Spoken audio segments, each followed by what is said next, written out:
नमस्कार। सुबह की जोश और उमंग से भरी हुई मॉर्निंग वाइब्स और उसमें ताजगी भरता हुआ आपका फेवरेट कार्यक्रम बिहार बिहान। मैं हूं आपकी अपनी होस्ट निहारिका और बेस्ट वाली गुड मॉर्निंग के साथ स्वागत आप सभी दर्शकों का कार्यक्रम बिहार बिहान में। अगर मैं बातें करूं सुबह की, तो जब सुबह सुबह हम अखबार देखते हैं ना, या फिर सोशल मीडिया पर ही नज़र डालते हैं, तो कुछ खबरें ना आजकल बिल्कुल आम सी हो गई हैं। जैसे साइबर अपराधियों ने करोड़ों का चूना लगाया, या फिर किसी ने फेक अकाउंट बना करके दूसरों की रकम वसूल ली, या फिर नए नए तरीके जैसे कि ITR रिटर्न का दावा, या फिर KYC अपडेट की बातें, फेक लिंक आ जाता है हमारे मोबाइल पर। तो इस तरह के नए नए तरीके अपना करके साइबर क्राइम का जो रेट है वो बढ़ता चला जा रहा है, और ऐसे में हैरान परेशान जनता करे तो क्या करे। ज़रूरत है सतर्क रहने की और चीज़ों को जानने की भी, और ये प्रयास हमने आपके लिए किया है। आज बात करेंगे साइबर अपराध से जुड़ी हुई, और साथ ही दर्शकों एक ऐसे विषय की भी बातें करेंगे जो बहुत महत्वपूर्ण है और हम सभी आम जनता के लिए भी महत्वपूर्ण है, और अगर मैं बात करूं व्यवसायियों की, उनके लिए भी महत्वपूर्ण है। अगर आप फाइनेंस से जुड़ा काम करते हैं तो अति महत्वपूर्ण है, और साथ ही डिसीज़न मेकिंग का जो प्रोसेस है या क्रिएटिव थिंकिंग की बातें हैं, वहाँ भी ये विषय अपनी महत्वपूर्ण भूमिका अदा करता है। मैं बात कर रही हूँ अर्थशास्त्र विषय की, जिसमें रोजगार की भी अपार संभावनाएं हैं। बहुत ही समृद्ध है ये विषय। विस्तार से बात करेंगे आज कार्यक्रम में इस क्षेत्र से जुड़ी हुई भी, पर फिलहाल में जो मैं बातें करने वाली हैं वो है समृद्ध बातें। समृद्ध बातें इसलिए क्योंकि कार्यक्रम की शुरुआत हम करते हैं अनमोल वचन से, जो अपने आप में बेहद समृद्ध होती हैं। तो आइए रुख करते हैं अनमोल वचन का, देखते हैं क्या है आज का अनमोल वचन।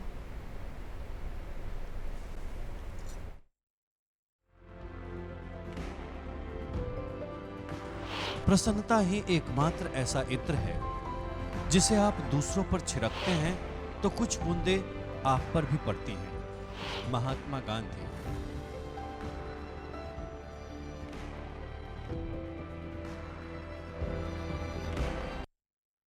जैसा कि मैंने आपको बताया कि जो एक समस्या बड़ी आम हो गई है आज के दौर में, तकनीक के विकास के साथ साथ, सोशल मीडिया के विकास के साथ साथ, वो है साइबर क्राइम।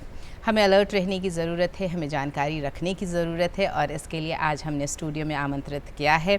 हमारे साथ हैं श्री विभय कुमार जी। आपको बताऊं कि आप अनुमंडल अभियोजन पदाधिकारी बिहार में कार्यरत हैं, और साथ ही जो साइबर क्राइम से जुड़े थाने हैं वहाँ आप प्रोसिक्यूटर का काम भी देखते हैं। आइए स्वागत करिए हमारे साथ हमारे आज के विशेष अतिथि श्री विभय कुमार जी का। विभय जी, बहुत बहुत स्वागत कार्यक्रम में। नमस्कार, गुड मॉर्निंग, सुप्रभात। आपके सभी दर्शकों मेरा अभिनंदन।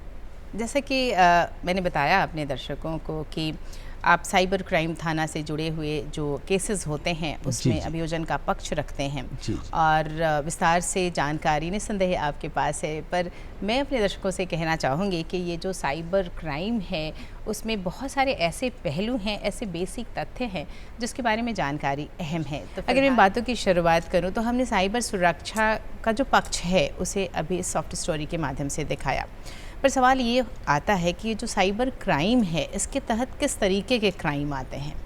साइबर अपराध जो है, यदि साधारण शब्दों में कहा जाए तो कंप्यूटर और इंटरनेट के माध्यम से जो आपको नुकसान पहुंचाया जाता है या क्षति पहुंचाई जाती है, वही साइबर अपराध है। एग्जाम्पल के लिए कि यदि मान लिया जाए कि कंप्यूटर के अंतर्गत जितने भी इलेक्ट्रॉनिक डिवाइस है, टेक्नोलॉजी के माध्यम से अगर नुकसान पहुंचाया जाती है, क्षति कारित की जाती है, तो इसी को जो है सो साइबर अपराध बोलते हैं। तो सुरक्षा के तौर पर ये देखा जा रहा है कि लोग किसी की मोबाइल हैक हो जाते हैं, डाटा हैक हो जाती है, तो आप अनजाने लिंक को, जिस तरह से साधारण शब्दों में कहते हैं कि अजनबी को अपने यहाँ प्रवेश नहीं करने देना चाहिए, उसी तरह अनजाने लिंक को जब तक कि आप संतुष्ट ना हो जाए तब तक फ्रेंड रिक्वेस्ट हो, अनजान किसी भी चीज़ से छेड़छाड़ नहीं करना चाहिए। उससे क्या होता है कि वो आपके डाटा को हैक कर लेंगे, आपके मोबाइल के सॉफ्टवेयर को हैक कर लेंगे और आपके अकाउंट को खाली कर देंगे। चलिए, जैसे कि आपने बताया कि जो भी टेक्नोलॉजी से जुड़ी हुई चीज़ें जी, हैं वो जी, इसके तहत आती हैं। जी जी पर होता कुछ यूँ है कि हम अनजान रहते हैं, हमें पता ही नहीं चलता कि हमसे कोई भूल हो गई है। जैसे आजकल है कि हम हर सोशल मीडिया पर हमारे अकाउंट्स होते हैं, हम उसमें अपनी निजी जानकारियाँ भी शेयर करते हैं और जाने अनजाने हम भूल कर जाते हैं हमें। जी। तो ये जो कहाँ कहाँ भूल हमसे होती है, मैं चाहूँगी कि थोड़े विस्तार से हमारे दर्शकों को बताएं कि कहाँ कहाँ हमसे चूक होती है जो हम ना करें। सबसे पहले हड़बड़ी न करें, बिल्कुल। आप सोच समझ करके कुछ दिमाग लगाएं। यदि आपको कोई लोभ, लालच या कोई धमकी दे रहे हैं तो उस सत्यता की जानकारी इकट्ठा करें। यदि उससे भी अगर न हो तो नज़दीकी पुलिस थाने में कंप्लेन करें। अब कंप्लेन करने का भी जो ऑनलाइन भी अब जो है सो शिकायत दर्ज की जा सकती हैं। तो आप अलर्ट रहें, सावधानी हटी दुर्घटना घटी। चलिए, जैसा कि आपने कहा कि एक बहुत अच्छी बात आपने ये कही कि हड़बड़ी ना करें, क्योंकि ज़्यादातर हम इस तरह की घटनाओं का शिकार तब होते हैं जब हम हड़बड़ में होते हैं। जी जी जी और हमसे भूल हो जाती जी है। जी जी दूसरी बात ये भी आती है कि जैसे हमारे अकाउंट्स हैं और हमने उसमें अपनी निजी जानकारियाँ शेयर कर रखी है, किसी ने फेक अकाउंट बना लिया और वहाँ से पैसे की वसूली भी की जाती है, हमारे नाम से ही चीज़ें मांगी जाती है। तो सोशल मीडिया से बिल्कुल दूर हो जाए ये संभव नहीं है अभी के जी, समय जी, में। जी, जी। तो हम वहाँ क्या सावधानी बरतें, अगर मैं स्पेसिफिकली जी, जी, सोशल जी। मीडिया की बात करूँ? यदि आपके बैंक में अकाउंट है तो समय समय पर KYC भरे और अपनी बैंक से जानकारी ले, SMS अलर्ट रखें। तो कुछ कुछ जो जानकारी है बैंक के द्वारा, बैंक में भी समय समय पर जाना चाहिए और अपने अपडेट लेना चाहिए। बहुत लोगों को ये पता ही नहीं चलता है कि हमारे अकाउंट में क्या आ गए और क्या कट गए। जब आप जाते हैं अपडेट कराने तो पता चलता है कि हमारे अकाउंट से ये गायब है या अनवांटेड राशि आ भी जाते हैं। तो इसीलिए समय समय पर आप जो है सो बैंक से या बैंक के सॉफ्टवेयर को अपडेट करें जी। और अनजाने कोई भी OTP किसी को शेयर ना करें। तो जैसे कि आपने बताया कि जो अगर बैंक से जुड़े हुए आपके अकाउंट है तो वहाँ भी सतर्क रहने की ज़रूरत है। जी जी अपडेट करना चाहिए, जो सॉफ्टवेयर है उसे भी अपडेट करना चाहिए। पर अगर मैं बात करूँ किसी तरह के लिंक के द्वारा जो साइबर क्राइम होता है तो उसमें क्या प्रोसेस अपनाया जाता है?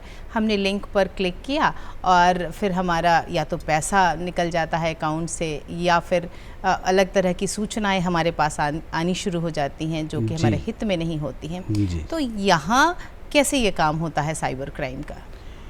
होता क्या है कि वो आपको देंगे कि आपके बिजली कट जाएंगे, आपके आधार कार्ड बंद हो जाएंगे, कुछ ऐसे चीज़ बताएंगे जिससे कि आपके माइंड में जो ये माइंड गेम है कि आपके माइंड में वो प्रेशर क्रिएट कर देंगे कि अरे आप किसी कांड में आप जेल चले जाएंगे, आपके खिलाफ ये है कि आप सोचना बंद कर देंगे और माइंड आपका बंद हो जाएगा और आप क्लिक कर देते हैं और उनकी जानकारी आप बता देते हैं कि हम ये चीज़ जो है जो वो चाहते हैं वो आप देते चले जाते हैं और उनके जाल में फंसते चले जाते हैं। एक तरह से वो ट्रैप करते हैं आपको, आपके माइंड को, आव भाव को परखते हैं और उस हिसाब से वो अपना जो है सो सातिर करते हुए आपसे जो है सो पैसे की वो निकासी कर लेते हैं।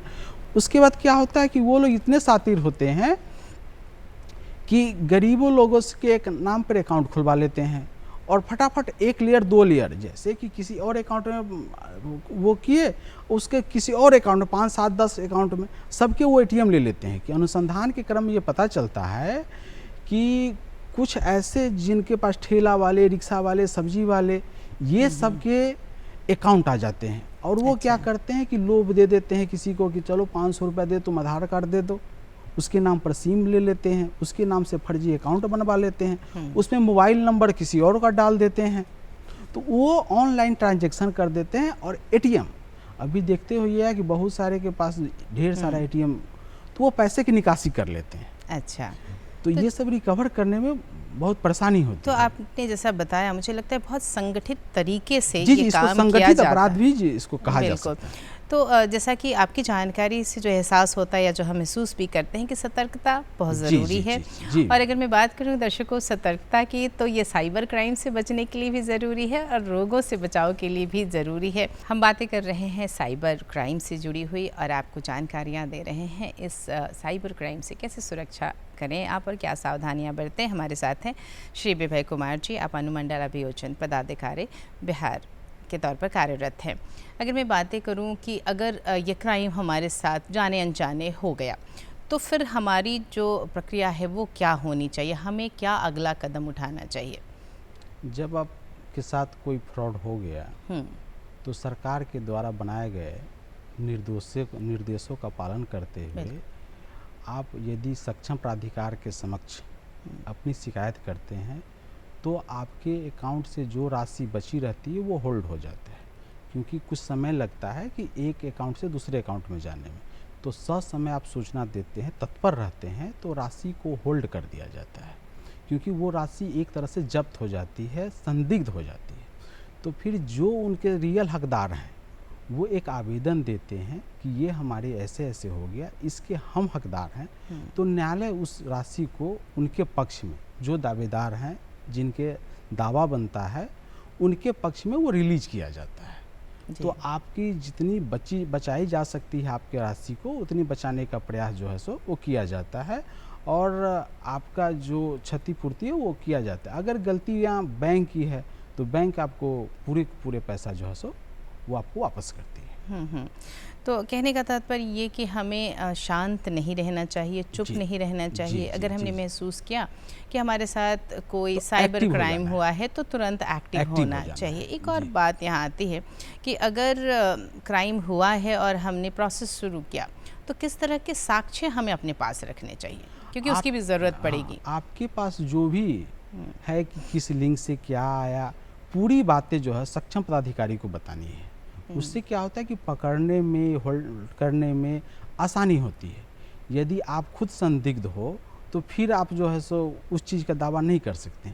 इसलिए जितने पूछे सरकारी पदाधिकारी उतने चीज़ का जवाब देना चाहिए। जो है वो साक्ष्य को ओमिट नहीं करना है, साक्ष्य को सक्षम प्राधिकार के समक्ष रखना चाहिए। जी जी, यानी जो भी लिंक आया है या जो भी घटनाएं हमारे साथ हुई है, जो आपके साथ हुए, सारे साक्ष्य हमें रखने हैं और अगर हमने आवेदन किया है तो जो पदाधिकारी हैं उन्हें दिखाने हैं।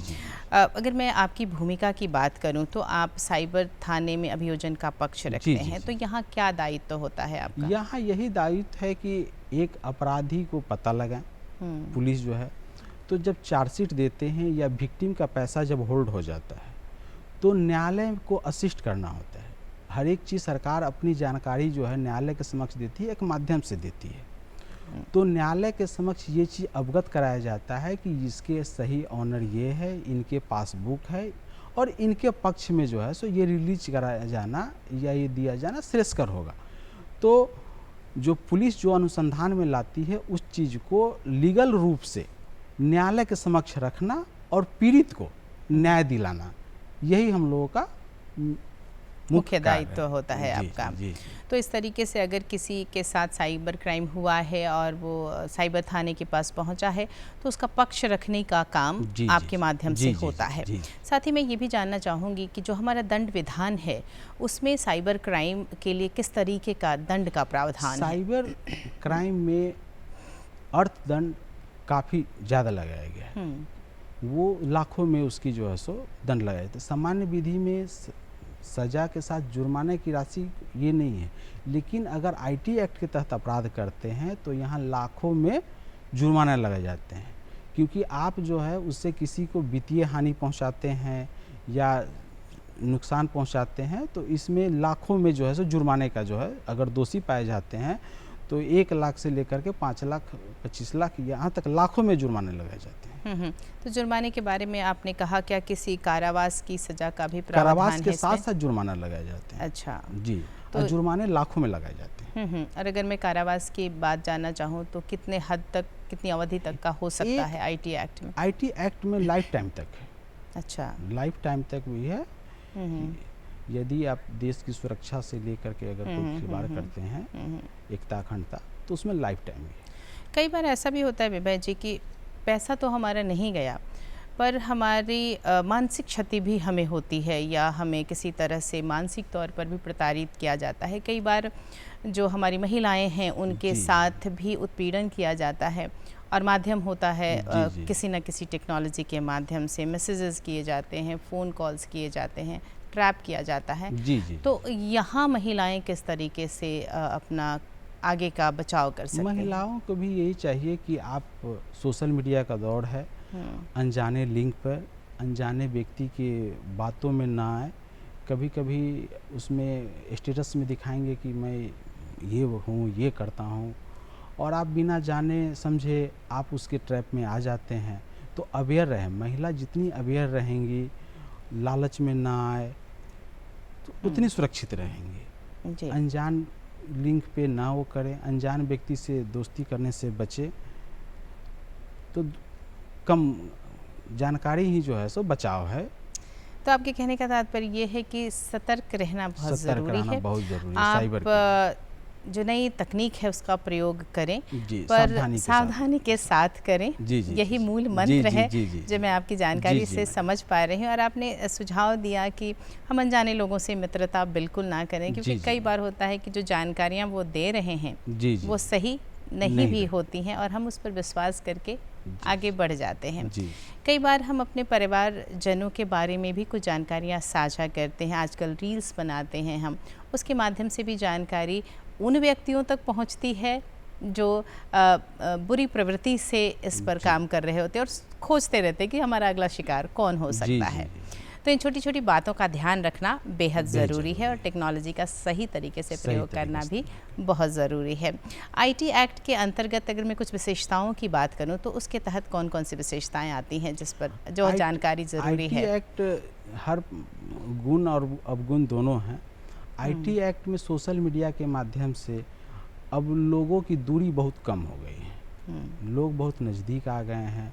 अपनी बात, संवाद, फ्रीडम ऑफ स्पीच, हर एक चीज़ की जो आपको मौलिक अधिकार के रूप में जो है, वो सब कुछ जो है सो इसके माध्यम से आपको प्रोवाइड कराया जा रहा है।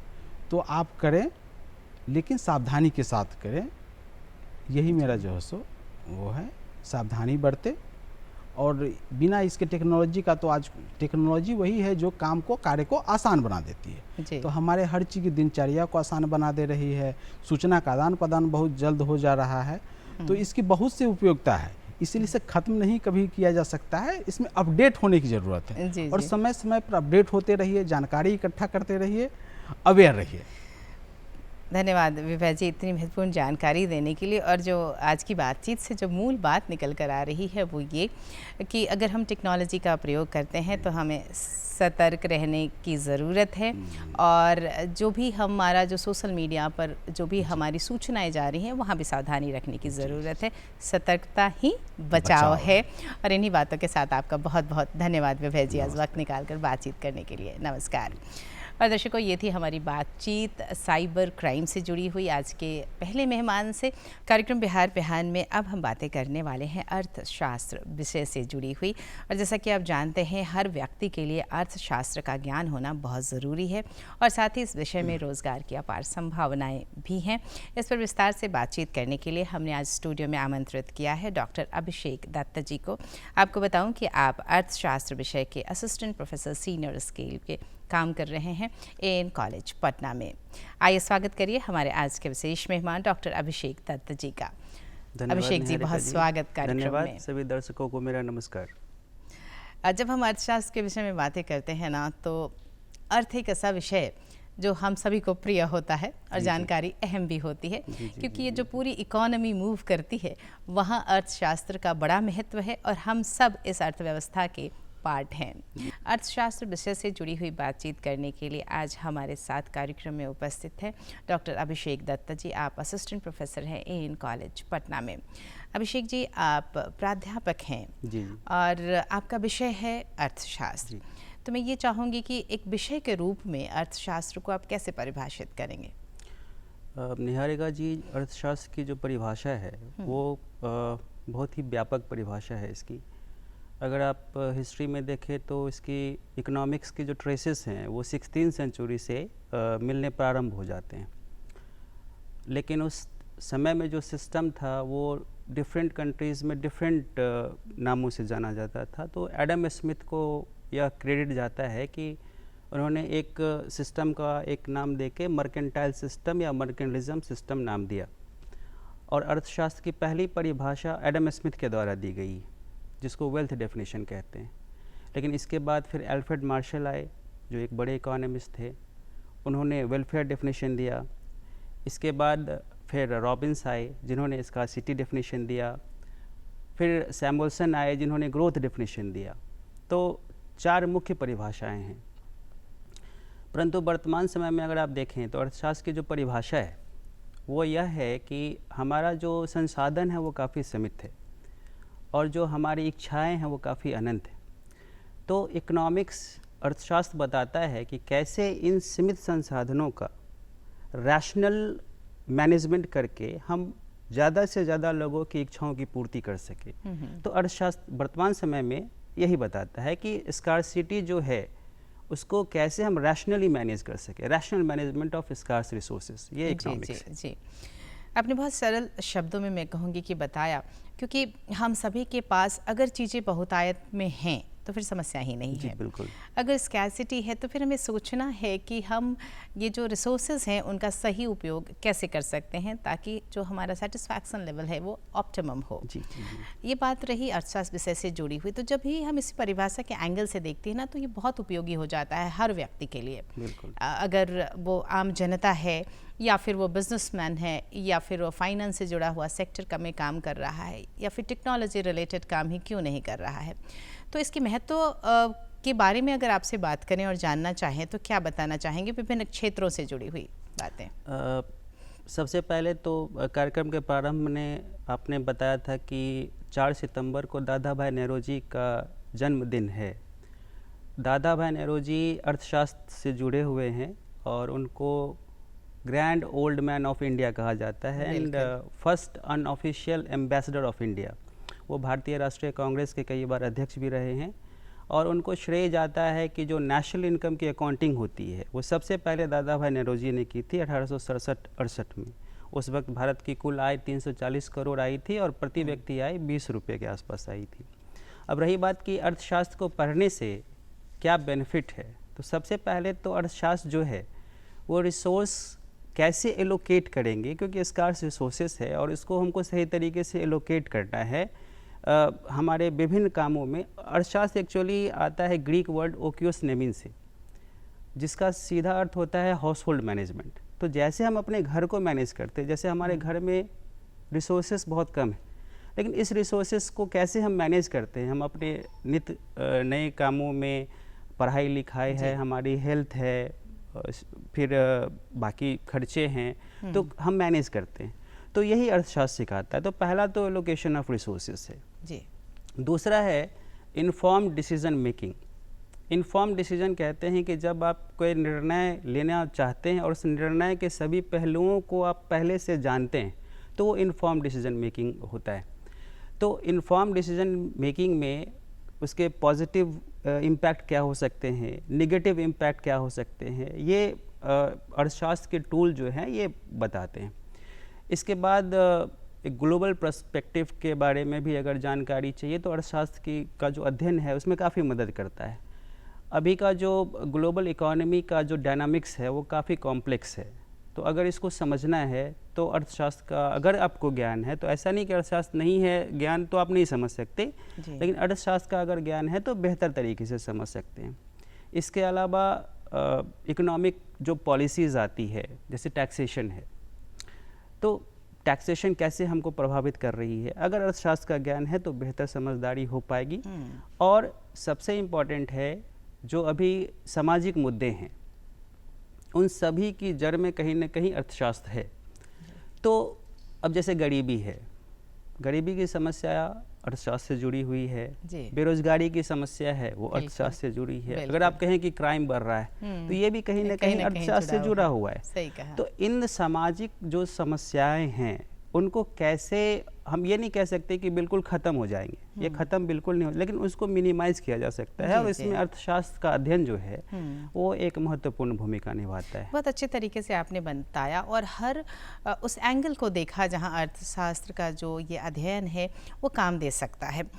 जो आम सवाल दर्शकों के मन में आता है वो ये कि अगर अर्थशास्त्र का विषय का चयन हमने किया है तो रोजगार की संभावनाएं कहाँ कहाँ बनती है, ये जानकारी अहम है उनके लिए। जी बताना चाहेंगे। अर्थशास्त्र विषय आज के समय में आप देखेंगे तो जितने प्रीमियर इंस्टीट्यूट्स हैं सारे जगहों पे अर्थशास्त्र पढ़ाया जाता है, चाहे वो आईआईटी हो, एनआईटी हो, आईआईएम में तो पढ़ाया ही जाता है और बाकी विश्वविद्यालय हैं हमारे उसमें भी पढ़ाया जाता है। जहाँ तक रोजगार की बात है तो पहला तो जो शैक्षणिक क्षेत्र है उसमें पहली रोजगार की संभावनाएं हैं। अगर आप अर्थशास्त्र से एमए, नेट, जीआरएफ, पीएचडी करते हैं तो एक अध्यापक के रूप में या शिक्षक के रूप में आप काम कर सकते हैं, या शोध भी करना अगर चाहें तो बहुत सारे रिसर्च इंस्टीट्यूट है वहाँ पे शोध कर सकते हैं। दूसरा सरकारी क्षेत्र है, अगर भारतीय प्रशासनिक सेवा है या फिर भारतीय आर्थिक सेवा है, रिज़र्व बैंक का ग्रेड भी आता है, उसमें आप अगर अर्थशास्त्र से हैं तो अप्लाई कर सकते हैं। इसके अलावा कुछ ऐसी वैकेंसीज़ होती हैं जो जैसे सीज में होता है, वो अर्थशास्त्र, मैथमेटिक्स, स्टैट के लोगों के लिए कुछ पोस्ट जो होता है वो रिज़र्व होता है, मतलब सिर्फ वही लोग जा सकते हैं। तो इसके अलावा जो बैंकिंग इंस्टीट्यूशंस है, फाइनेंशियल इंस्टीट्यूशंस है, जैसे आरबीआई है, आप उसमें काम कर सकते हैं। वर्ल्ड बैंक है, आईएमएफ है, एशियन डेवलपमेंट बैंक है, उसमें काम कर सकते हैं। फिर निजी क्षेत्र है, बहुत सारे जगहों से जो ग्रेजुएट होते हैं उनका कैंपस प्लेसमेंट निजी क्षेत्र में हो जाता है, ग्रेजुएशन के बाद ही प्लेसमेंट इनफैक्ट हो जाता है, तो निजी क्षेत्र में काम कर सकते हैं। और साथ ही जो एनजीओ है, एनजीओ में भी जो अर्थशास्त्र के लोग रहते हैं उनकी ज़रूरत पड़ती है, तो एनजीओ में भी उनका प्लेसमेंट आराम से हो जाता है। तो एक काफ़ी जगहों पे अर्थशास्त्र की मांग है और अगर अर्थशास्त्र के आप छात्र हैं तो आपका रोज़गार जो है बाकी विषयों की अपेक्षा ज़्यादा आसानी से मिल सकता है। आपने बातों के दौरान ही जिक्र किया कि कई ऐसी संस्थाएं हैं जो अर्थशास्त्र में अच्छे प्रोग्राम्स ऑफ़र करती हैं, तो मैं चाहूँगी हमारे दर्शकों के लिए उसकी जानकारी आप ज़रूर दें। बिल्कुल, अगर आप पटना की बात करें तो निश्चित रूप से हमारा कॉलेज है, वहाँ पे स्नातक और स्नातकोत्तर दोनों स्तर पर एएन कॉलेज में पढ़ाई की जाती है। इसके अलावा पटना विश्वविद्यालय, पटना बिहार के लोगों के लिए पटना विश्वविद्यालय के बहुत सारे कॉलेज हैं, पटना कॉलेज हैं, बीएन कॉलेज है, मगध महिला कॉलेज है, लड़कियों के लिए विमेंस कॉलेज है, वहाँ पढ़ाई होती है। स्नातकोत्तर जो विभाग है, पीजी डिपार्टमेंट पटना यूनिवर्सिटी का। अगर मैं अन्य क्षेत्रों में बात करूं, अगर मैं देश के स्तर पर बात करूं तो देश कौन के सी स्तर बड़ी पर अगर आप संस्थाएं बात करें तो स्नातकोत्तर स्तर पर जवाहरलाल नेहरू विश्वविद्यालय है, स्नातक स्तर पर दिल्ली विश्वविद्यालय का दिल्ली स्कूल ऑफ इकोनॉमिक्स है, वहाँ पे यूजी पीजी दोनों की पढ़ाई होती है। एक Indira Gandhi institute of development research IGIDR वो मुंबई में है, वहाँ ये आरबीआई इसके अंदर, आरबीआई के अंदर में आता है, रिजर्व बैंक ऑफ इंडिया के अंदर में आता है। वहाँ पे स्नातकोत्तर और शोध पीएचडी की पढ़ाई होती है। फिर Gokhale institute of politics and economics Pune है। तो इसके अलावा बनारस हिंदू विश्वविद्यालय है, हैदराबाद यूनिवर्सिटी है, ये सब ऐसे इंस्टीट्यूट है जहाँ इकोनॉमिक्स की अच्छी पढ़ाई होती है। तो अगर विद्यालय के बाद +2 के बाद अगर स्नातक और स्नातकोत्तर स्तर पर कोई विद्यार्थी नामांकन लेना चाहते हैं तो इन सब विश्वविद्यालय में या महाविद्यालय में नामांकन ले सकते हैं। जी जी। इसके साथ साथ एक सवाल और भी कभी कभी उठता है कि अगर आपको अर्थशास्त्र पढ़ना है तो आपके जो कोर्सेज हैं उसमें साइंस होना चाहिए, मैथमेटिक्स होना चाहिए, तो क्या इसके बारे में तथ्य क्या है? जी, अर्थशास्त्र जो है वो सोशल साइंस के अंदर में भी आता है और साइंस के भी अंदर में आता है। मतलब बहुत सारी जगहों पे बीए की डिग्री दी जाती है और बहुत सारी जगहों पे बीएससी और आईआईटीज़ में बीएस, बैचलर ऑफ साइंस की डिग्री दी जाती है। कई ऐसे इंस्टीट्यूट है जहाँ अगर स्नातक स्तर पर नामांकन चाहिए तो +2 स्तर पर मैथमेटिक्स की पढ़ाई करनी ज़रूरी है। अगर +2 स्तर पर मैथमेटिक्स नहीं है तो फिर नामांकन नहीं होगा, जैसे दिल्ली विश्वविद्यालय के दिल्ली स्कूल ऑफ इकोनॉमिक्स में। लेकिन बहुत सारी जगहों पे जैसे पटना में अगर लेना है तो अगर स्नातक स्तर पर नामांकन ले सकते हैं, अगर +2 में मैथ नहीं है तब भी ले सकते तो हैं। ऐसी लेकिन बाध्यता नहीं है हर जगह। हाँ, बाध्यता नहीं है, लेकिन पढ़ाई के दौरान मैथ्स और स्टैट ये वो आपके आपको पेपर में लगभग आएंगे। हर जी। सेमेस्टर में जी, जी, ये जी। पेपर मिलता है। जी। तो अगर थोड़ी जानकारी पहले से हो तो सुगम हो जाता है। जी जी। तो आपने बताया बहुत विस्तार से अर्थशास्त्र विषय के बारे में, इसके महत्व के बारे में, रोजगार की संभावनाओं के बारे में, और साथ ही कौन सी ऐसी संस्थाएं हैं जहां एडमिशन लिया जा सकता है और पढ़ाई की जा सकती है। बहुत बहुत धन्यवाद आपका अभिषेक जी, वक्त निकालकर आज हमारे साथ बातचीत करने के लिए। धन्यवाद। धन्यवाद आपका।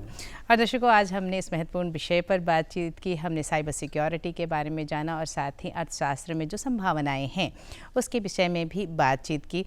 हमारी संभावनाएं, इस कार्यक्रम की संभावनाएं आपके साथ जुड़ी है और हम जानना चाहते हैं कि कैसा लगता है आपको हमारा ये कार्यक्रम। हमें अपने विचार ज़रूर लिख भेजें और इसके लिए नोट करें हमारा पता है कार्यक्रम बिहार बिहान, दूरदर्शन केंद्र, फ्रेजर रोड, पटना 800001। हमारा ईमेल आईडी है directorddkpatna@gmail.com। और निहारिका को दीजिए आज के लिए अनुमति। Have a wonderful day. नमस्कार।